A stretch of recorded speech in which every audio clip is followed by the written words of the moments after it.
right. Well, Emad Mirza, Bob Traitor. my identical cousin today. Today we're Identical Lennon down, man. cousins. What? We got the linen on. We're both wearing linen shirts now. I just feel good in it. I feel cool. I feel whatever. Yeah. Hey, come on! It makes us Here's hip. here's the deal. Episode 6. Could be in Jamaica right now. Somewhere like that. Episode 6. A Christian and a Muslim walk into a studio. Yes, it is. We have walked into the original home studio. Our little we're into the little cave. We're into the walks into a studio. Cave. This is our cave. This is our man cave. Tell me why you don't like to wear. You love to wear linen shirts, but tell me why you don't like to wear linen shirts. Well, because they wrinkle. They wrinkle. You just look at them and they wrinkle. So it's that wrinkle effect that gets you. I mean, I've wore clothes that didn't need ironing for years, and now all of a sudden I got these full array of linen shirts that the minute you just put them on, they need to be ironed. So I ironed this linen shirt. Did you have to iron yours? You don't send out for ironing? I don't send out for ironing. I have a significant other that takes care of me in that way, but she's really good about it. My wife does not like to iron, but she's getting it done. I'm a little bit surprised, to be honest. And with I love you. her for it. I'm sure you love her for that and so many other things. 2,000 other things. That's what I'm saying. All right. But here's what surprises me. I would think, especially since 50% of American Muslims earn way above the national average. 50% could be called upper middle class to wealthy. And Muslims are good. It's the their truth. Wage earners are very, very educated. You're right. They have and here you are, many and positions of professional positions. And you're very educated. Where'd you go to school? Talk to me. I'm a Trojan, dude. You went to USC. Look at you. Yeah, but I don't do anything in the field that I studied. And you are in that upper range. Come on, just be honest. You stop, man. Why are you not sending your shirts out to get done? Because, man, it costs a lot of money. We're still. I guess I missed the part where it said Muslims are also cheap. I'm not cheap, but I'm not used to getting clothes ironed. All right. My sister's family, her and her husband, they're at the cleaners every day. They're both professionals and suits and this and that and the other. I have not done that for the last 20 years. I honestly have rarely worn anything that need to be ironed. Honestly, the first year I hung out with you, I think I didn't see you in anything other than sweats. Sweats. I mean, I'm telling you, I've been the most casual dresser for years. Even back before that, working at the county, traveling, whatever. I just always chose clothing. All right. That didn't need to be ironed. So now all of a sudden I've got clothes that needs to be ironed. Docker pants and these, look at you. slacks, and I got these linen shirts and all. I'm like, what the heck? All right. Full disclosure. While you were wearing sweats, every time we got together, sometimes twice a week, just to hang out. Yeah. While you were doing that, every time, people that know me know I am straight shorts and T-shirt. It's what I do. I remember a lot of that, yeah. And there's like maybe 1 month a year when I have to alter that because it just gets a little bit too cold. Yeah, it makes sense. But for you, my wife would say, "Oh, why are you putting on pants today?" I'm meeting Emad. And so I always tried to be respectful. I put on pants. I put on shirts. My older brother all he wears is shorts, and he loves to wear shorts too. So it's not. But like here's what would happen. I never ordered bacon in front of you, and except for the one time at 24th Street Cafe. And so always aware of who I'm with. But you should have asked. Here I am, dressing up, and there you were every time. Hey, Bob, in your sweats. That's it. And finally, I just thought, you know what? What am I doing? What am I doing? I need to treat this man like all my other friends. Which is I don't even care. Yeah, I don't even care. That's the thing is that I'd go to so many different things, events, so on and so forth, and it just never fazed me. I dressed in things that made me comfortable. I didn't really care where I was. And that's kind of been my mantra, and people know that about me. Now all of a sudden they see me kind of up my dress and whatnot. And I just decided I wanted to do it. Change a bit of. You just decided I wanted to do it. I lost a little weight. I got to where clothes fit me a little bit better and looked a little nicer. And so I thought, you know what, let's change this. Let's change this this situation. Of course, my daughter, you know what she says about it. It's dad's going through a midlife crisis. Grow out his hair, wearing nicer clothes, this and that. Gets him a motorcycle, God knows what else. And it all just feels natural to me. So, well, of course it feels natural to you because, I mean, at the end of the day, the two words that describe you the best, pretty boy. and isn't it crazy? I mean, those two words and me had nothing to do with each other until this year. Had nothing to do with each other. I mean, well, we never let me met tell up you, nowhere. They never have met everything. Those two words. Those two words have everything to do with you now. Oh, get out of here! I mean, honestly, you know, just a brute, big guy, bearded, wore sweats, and God knows what else. Nobody ever said, "Hey, pretty boy." You know, so you've been hitting me with that. But hey, you know, if the shoe fits, right? All right.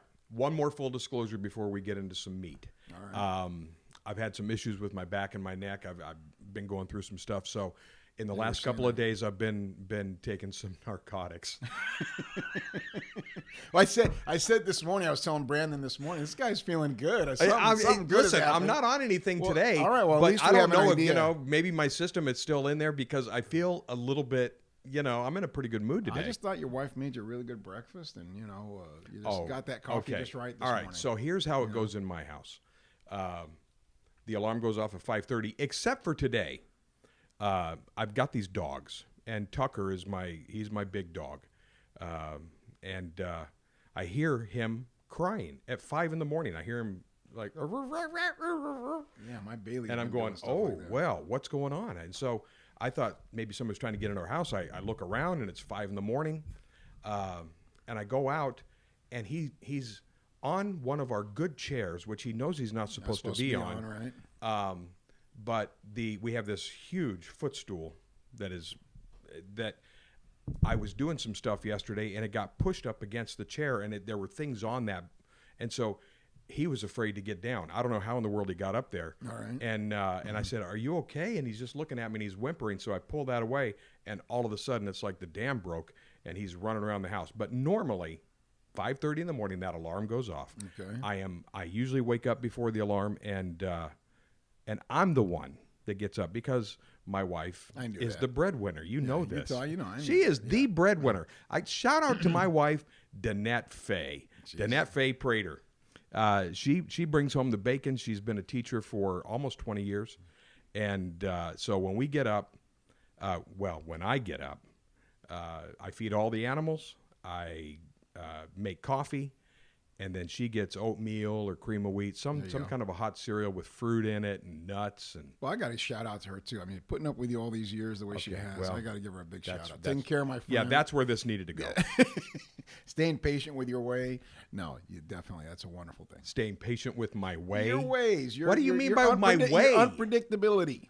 Whatever. You know what I mean? You come at us every day. We don't know what to expect, but that we've all grown to love you for that. Here's what we need to talk about. Let's do it. We've got some viewer mail today. All right. And so let me read these, and then maybe we can engage in some discussion. Yeah, there's a lot to talk about. Someone came on to Facebook just today. Her name is, I'm going to say Shana, but it might be Shanna. Okay. Marie.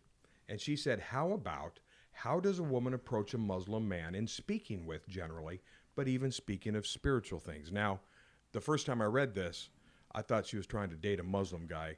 And my first thought was, well, it's not going to be normal. You're not going to meet him in a singles bar.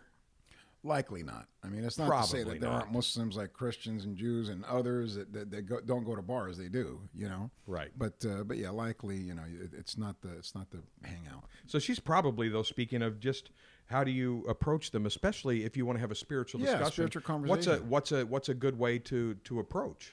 I mean, good God, as far as I know, you know, Muslims like anybody else, probably sometimes even more when you're a minority class and a lot of people talk about your religion quite a bit.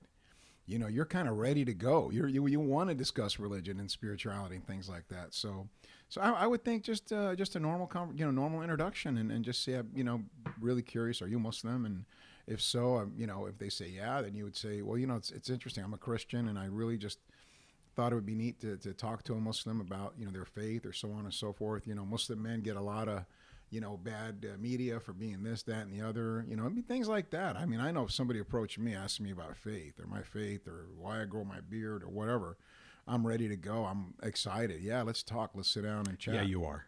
And I don't mean that just as a Muslim leader, as an educator or something like that, but just the idea that living in a place where your faith is kind of scrutinized quite a bit, you definitely want opportunities to talk about it. You really do. Right. And with on the flip side, I think Muslim men, might, you don't want to make that move to start talking about faith. Maybe you're afraid somebody might, take it wrong or something.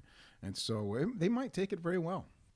They might take it very well. My understanding is they do. My understanding is if non-Muslim women approach Muslim men to talk about their faith, that they tend to be more than happy to discuss it. Okay, so here's my experience with you. The first time that I said, hey, why don't you you ought to give me your phone number and let me buy you breakfast at Mimi's, and I still remember your initial response, which was, why would I want to do that? Yeah, I mean, the interview had a little bit, a little difficulty involved. Well, yeah, we just finished a fairly. Why do you want to have lunch with me? We had just finished a fairly contentious interview. Yeah. Well, when you're the big bad wolf on the block, you always wonder why the sheep want to have, or even the shepherds might want to have. In your case, you're a shepherd, want to have lunch with you or breakfast with you or anything. But I've learned that people aren't as intimidated. They're more than happy to sit and hear you out. And after their first conversation with me, usually, it's all good after that. So. Right. And so two things. I mean, if I were to speak to Shauna, Marie, I would say, just step in. Step in. Yeah, that's my whole. That's kind of my point. Yeah. And although, but especially it has to do with faith. For your community versus mine, you can't look at someone and say, well, that's a Christian, or that's a this. But oftentimes, I can look. Most of us can, and say, well, that's a Muslim, just based on their appearance. Yeah, I mean, and that's got to be a different reality for you, right? Right. Well, I think more the females that dress in accordance with Islamic law, they tend to obviously be clear as day. You could see that. The men, if they're Middle Eastern, and even Eastern Asian, I mean, that you do get, people from Pakistan, Afghanistan, places like that, the coloring, the beards, things like that, they tend to stand out. And so you tend to know, generally speaking. That's why Sikhs get confused from Muslims a lot and things like that. But yeah, you're right. I mean, you do tend to notice, a Muslim male, especially. I mean, female, but male as well. Male as well. Yeah, male as well. And not so much so on the other side. Like you wouldn't. I'm probably never going to see you without a beard. No, I mean, from the way I understand my faith and the way I want to practice my faith, this is about the minimum beard you're going to see on me. Okay. This is bashing from my mom and my wife and my this and my that, trying to get me to keep it clean and short and trimmed. And generally speaking, there's a hadith that says you can bring it down to about this length, and others will grow it thicker and whatnot. But the core rule Islamically is that as long as the beard is seen from every direction and it covers your face, if you can grow it. Some people can't grow a beard. Right. Then you should maintain a beard. It's part of your. It's just part of our stating that we're men, Whereas a woman should actually remove her facial hair. If she has facial hair on her mustache or anywhere below here, a woman should actually remove her facial hair. So, let me see if I understood what you just said. So you're saying that the fact that Muslim men, the majority, have beards, is a statement that they are men. Not in the sense that you're masculine. Look, I'm strong. No, I get it. It's a beauty. It's one of the beauties that God gave you to differentiate you from women. There was a time in ancient history that if anywhere, if men shaved their beards in certain places, that it was dishonorable. Sure. I mean, it wasn't just Islamic culture or Arabic culture. Christian culture, Jewish culture, Greeks, ancient Greece, and places like that. The shaving of beards was kind of trying to become more feminine, in all honesty. Oh, okay. And that was to try to, soften your look, and so on and so forth. Well, that's really interesting, because the first thing I think of when I see your beard. Listen to you. You got a goatee going there. All right, come on. Just do this. It's just really pretty. Oh, good God! You got to stop with the pretty stuff, okay? All right. Fair enough. Let's go to the next question. But to finish with that, it's kind of like we don't a need to finish with mane. it. We got it. It's like a lion's mane. Okay, gotcha. Steve Richardson. This is a guy I know. Okay. He wrote, and said, hey, I left a comment for Emad concerning the belief about the traitor that was crucified in Jesus' place. And for those who are catching up, this is a fundamental difference between Christianity and Islam. Sure. Is we believe Jesus was on the cross and crucified, and you believe that it was someone else. Yes. And so he says he has sent this to you, and this was a while back. He said if he wouldn't mind clarifying the traitor comment. When we mention, and he means Christians, when Christians mention the traitor in the New Testament, it's always about Judas. So if that's their belief, how does that square with Matthew 27 when Judas hung himself? So if that's the case, who do they think was the traitor on the cross? Okay. First of all, I want to apologize. I don't recall where that question came in. Maybe I didn't see it, but I'd like to apologize to him. I didn't realize I had that question. So I gave him your phone number. He texted no. No, honestly, I don't know if there was an inbox or it was on my Facebook page or our Facebook page, possibly. It could have been any of those. I haven't go around and trying to find what's going on. Well, I have to apologize too because he sent me this in a private message probably a month ago, and we're just now getting to it. Okay. So it was a day or two back. Yeah, it was back when we probably did that episode where we talked about it. Yeah, something like that. So no, I didn't know that I'd had that question. So the first part of it is the traitor concept.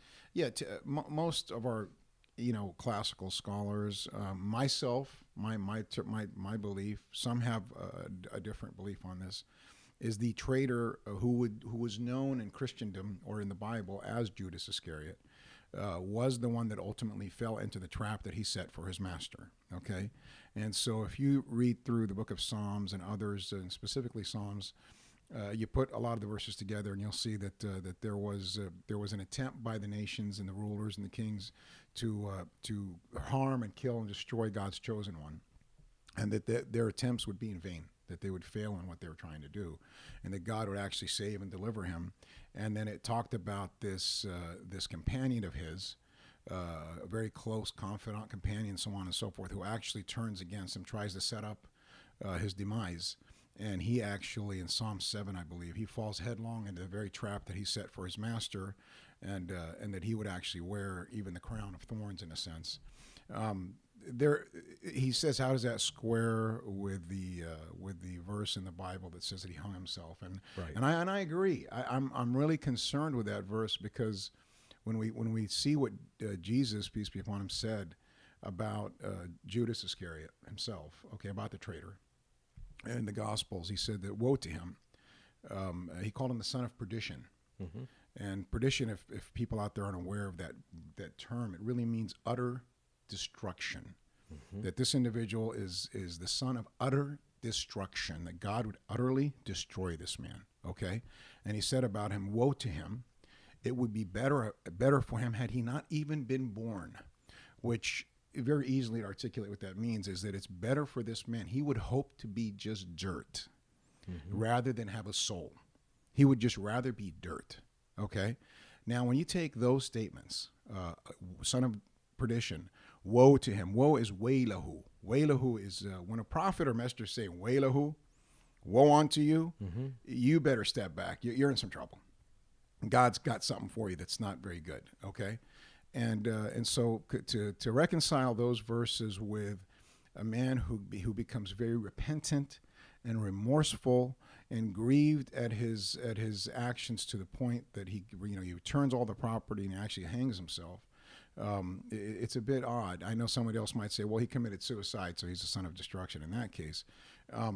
For me, it's more evidently clear that this man will be despised by God. He will be punished by God, and he will be the son of perdition. He will be utterly destroyed, and and that's what happened to Judas. He was utterly destroyed because he was setting a trap for his master Jesus. After Jesus had shown him all of these miracles, after he taught him all of the teachings, he was an intimate companion, and being an intimate companion, he still disbelieved. After all that, he still disbelieved, and so much so that he didn't just disbelieve; he actually was stealing from the charity, and that emboldened him because he thought, if I'm stealing from this man's charity that is for the poor, and he doesn't even know it, now he can't be a prophet. So it just kept emboldening him. He was stealing, He wasn't believing, and then he starts to work against his master. He actually goes and reports against his master to those hypocrites and those those bad people that were trying to kill him. And so he's actually trying to set the trap for the master, and the master then he falls into it headlong. Moreover, this is me extrapolating a lot of what I believe. Understand. Some Muslims are very much in line with what I believe. Others have a different opinion. That was going to be my next question, was that there's different schools of thought even within Islam. Sure. Okay. So one of the hadiths, it says that one of the companions, agreed.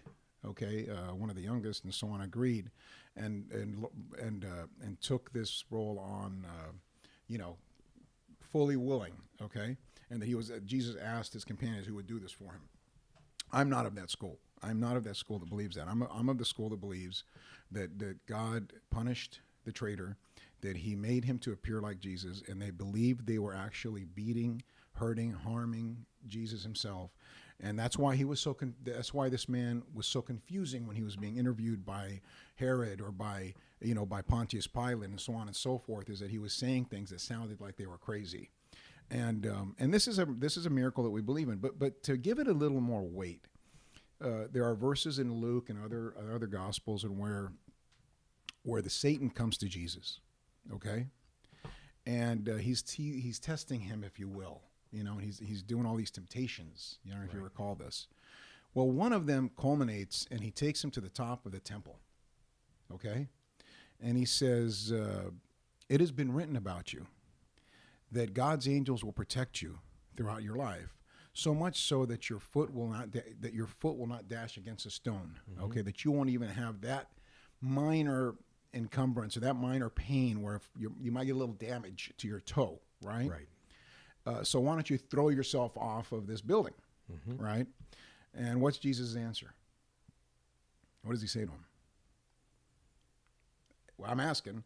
He says, yeah, that's true, but you don't tempt God. Right. Okay? So he's not going to just say, well, let me see if that's true. I'm going to gas myself off this building and see if I hit the ground. If I hit the ground, then God was lying. Okay? Right. So Jesus doesn't tempt God. So my question for Christians. Well, or as we would see it, he didn't allow himself to be tempted by the enemy, being God on earth. Fine. Yes. But the point being, if you look at it just at face value. Sure. Okay, not faith value. Okay?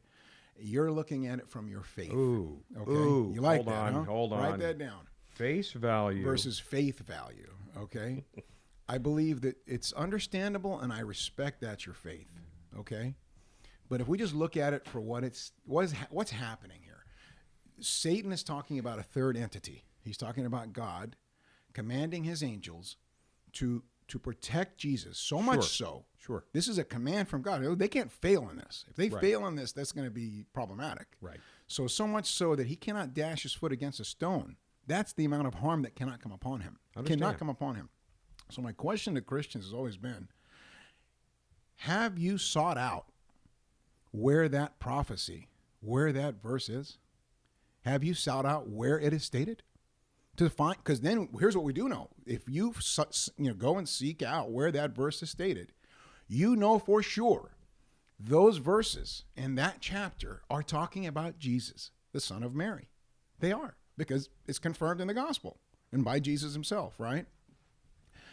I have yet to have a Christian tell me, yes, I've sought those out, or my pastor has talked in depth about those verses. We know they're about Jesus, and here's what they say, and here's why they say that. I have yet, in all these years that I've spoken with Christians, met with one. And I'll ask you that question. Have you sought out those verses? Well, again, to me, I mean, the scriptures that come to my mind are the ones out of Isaiah that talks about that prophesy the crucifixion. That's Isaiah 53. Yes, that's not the crucifixion, but you can state that it is. That's fine. That's your belief. Sure. But those are not the verses in question here. And so it's one thing to be tossed off of a temple mm-hmm. and to have your foot dashed or to be injured that way, versus willingly giving your life for your creation. Fair enough. So again, that's how I see this, Emad. We're not talking faith. We're not talking faith. Well, no, we're not. No, we're not talking just faith. This is Christian scripture. Well, you have Jewish thought on this matter. and Christian thought on this matter Right. about Isaiah 53, whether it has to do with Israel, whether it has to do with Jesus. Certainly wasn't talking about God. That chapter was not talking about a God or a son of God. In all honesty, let's be fair. It was talking about a man, okay, or Israel itself. So setting that aside, the verses in question, the chapter in question, and this is good for Christians to hear about. This is good for Christians to go and visit and read and talk about with their pastors, okay? Why is Emad saying this? Why do I believe this? Okay? Because it's very explanatory. It's very clear. Before I reveal where those verses are, I'd like to talk about where other places in the Bible, in the New Testament, talk about Jesus himself in the Old Testament, going as was written about him, and Judas going as was written about him. Okay? So you have in the Acts the mention, okay, of Judas Iscariot ending his term as a disciple exactly as David, the prophet David, had prophesied. Oh, that's interesting. Really? So I asked my Christian friends, have you gone back to see what the prophet David in the book of Psalms has said about this traitor? What would happen to him? What's going to happen to his place? Is someone going to take over his place? Is he going to really end in perdition? The questions, I've asked these questions numerous times. And here's what I find. Though. Go ahead. I find that it seems that the educators in Christendom are not educating the laity about these prophecies. And they're very significant. They talk about the man who was a treasonous man who tried to set a trap for his master to kill him and have him crucified, killed, beaten. And it even says, David talks about Jesus in the same way. What's going to happen to him, right? From Psalm 2, you could see that it's all about Jesus, right? And so those are very significant verses that I believe, if I was told in the Bible, somewhere in the New Testament, by a companion, or a disciple, these verses are about Jesus, contained in this book, in the Old Testament or the Jewish Bible, I'd run to those books. I would not walk. I'd run to see what does it say. Here's what I find extremely interesting about this discourse at this point, is just to set the groundwork. How do you feel about Paul? I'm not a big fan. Of course you're not. And so I think it's really interesting that in Islam, you kind of pick and choose the scriptures that we consider to be the scriptures, and you say, well, that doesn't apply, but this does, and that doesn't apply, but this does. But we don't like Paul, but boy, we like this thing from David, and boy, we don't like this, but we sure like that. And so, I'm just saying, let's at least be real and not be disingenuous. Because I'm not being disingenuous. I know you're not being disingenuous. That's not happening. Show me your two-face. All right, yeah, there you go. But now to answer that, just answer. Okay. Do you understand what I'm saying? Yes and no. I understand, but I don't agree. Okay. Yeah. So there it is. So I don't believe we're doing that. And here's I don't either. But you know that there are tons of prophetic declarations that talk about Jesus coming and God inserting himself into the story and being crucified. Yes. Well, you'd have to dig those up, buddy, because they're not there. But that's okay. Okay. You can dig them up and we can talk about them, but I got to finish this dialogue. I told you, if we get into anything about the crucifixion, then we're going to get into it a bit more meaty. There's so much here. There's so much that I'm not talking about. There's so much in the Bible. There's so much outside of the Bible that really does actually affirm but the how do you, Islamic position in the Quran. Coming back to this man's question, how do you square up Matthew 27, where it says Judas went out and hung himself? Or do you just say, well, that's one of the ones we choose not to listen to? No, it's kind of like some verses about the disciples, and it talks about them in different ways, or verses about John the Baptist, in which at one point he's in prison, and another point something else is happening with him. You have some differences of opinion in the very books themselves are different take on the history. So here, let's say he goes out and he hangs himself. Great. There's a scripture that says he goes out and hangs himself. You said that we pick and choose. I understand. Well, I understand. I don't know that it's pick and choose, but I think that. And You- listen, but listen, in doing it, you mentioned Paul. Listen, I do this as well. I do this as well because I'm on a different place from most evangelical Christians. We look for things in Scripture to support our narrative. Sure, Okay, I agree totally with that. So I mean, So as here's long the- as long so as here's the as narrative long on- as we Yeah, I agree. and our That I listeners agree with. Okay. understand Yeah. that we are just supporting our narrative at this point. But let me then go ahead and put on the table the narrative that I support.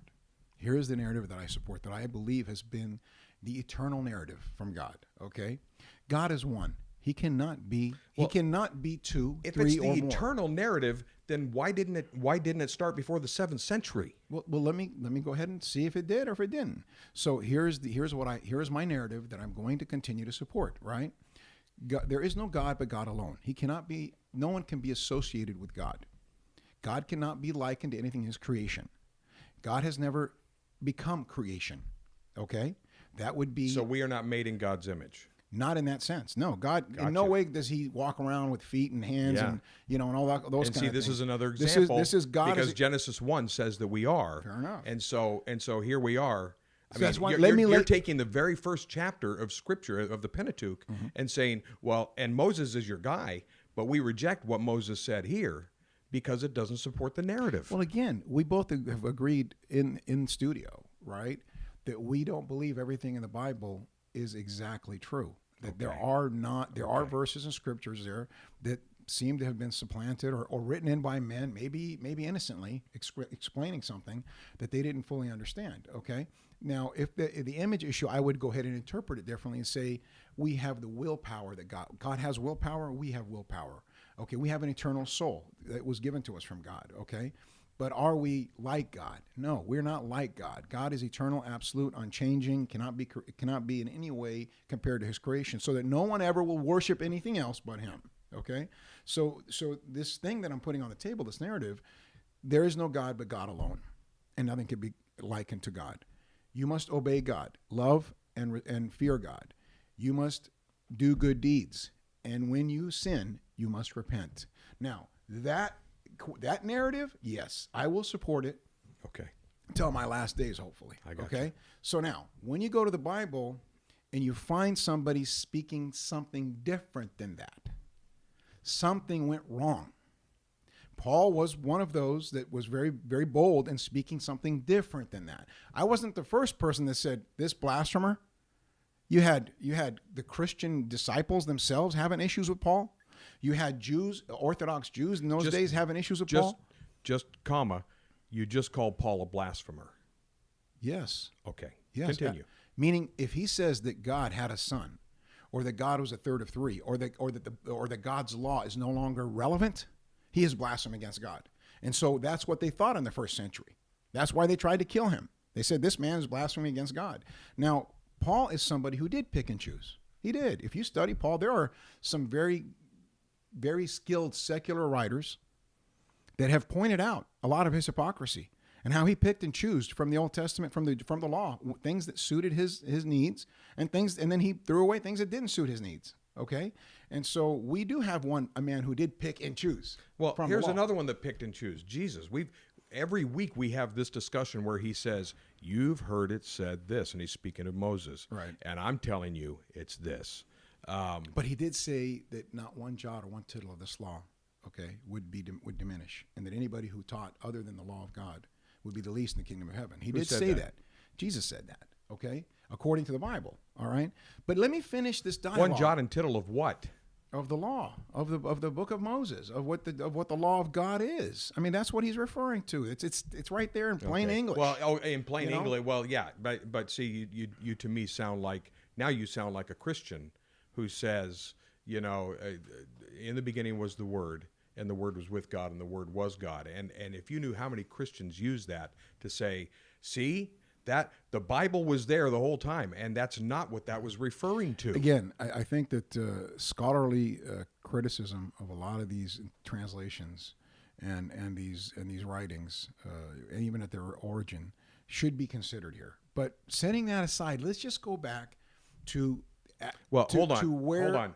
We still have another question, and we got to get to Before some we do stuff. that, I know, but I have to at least reveal. It's just not right for me to It's tell okay. you guys there's Go ahead. scripture Go ahead and then not reveal Go ahead it. and Okay. go where you go. But hold on. Okay. Just remember, the Cowboys do play on Sundays. And we're doing darn good, buddy. I know. Why are you lighting me up? You know I'm going to start hammering you and talk about my Cowboys. Okay, so Dak Prescott is willing to step aside for. He said this is Tony Romo's team. He's just he's got the right character. I love this guy. He's got the right character, and hopefully Jerry Jones will stay out of this and let the kid play, and Romo will sit back and say, "Hey, I'm here if you guys need me." Now you know why I brought the Cowboys up. Because I'm talking too much. Because get to the point. No. Now here's the thing. What? No. This is the one time where we made a rule. We got 10 minutes. Okay, we made a rule that if we're going to talk about a subject matter that would normally Who made a rule? We did. That if it's going to take a course to get through, then you got to give me some time to get the point out. Now, I'm not going to a lot of areas. But again, I could ask you what color that wall is, and you would say, but I need time to explain it fully. Well, here's the thing. If the questioner isn't satisfied with my answer, I'll be disappointed. I at least want to give him enough meat to go out and say, okay, I see where he's coming from. Maybe I disagree with it, but I see where he's coming from. Okay? So for me just to say, Judas was changed and looked like Jesus, and then they walk into the house, and here he is. And so, no, you got to give some background. You got to give some scripture. Judas being transformed to look like Jesus, is that in the Quran? That is in the Hadith. Okay. And it's not Judas. That's why I didn't mention his name. I understand. The traitor. Yeah, or a companion. A companion was made to appear like him. Well, how many companions were traitors? Somebody was made to appear like him, basically. It has to be Judas. Okay, so we're putting it together. We can speak on this subject. But it's not in the Quran. No, we can take out as much. There are supporting verses in the Quran, but not direct verses. So we can take out as much material from Jewish writings and Christian writings to narrate. Okay, our concept, and that's what I'm doing right now. I'm narrating with the proofs that I get from your books, to be able to say, here's what happened. Now I know Paul stepped in and said, "My books, the Jewish and Christian Bibles aren't your books. The Bible, aren't they your books too? They are. I'm a Muslim.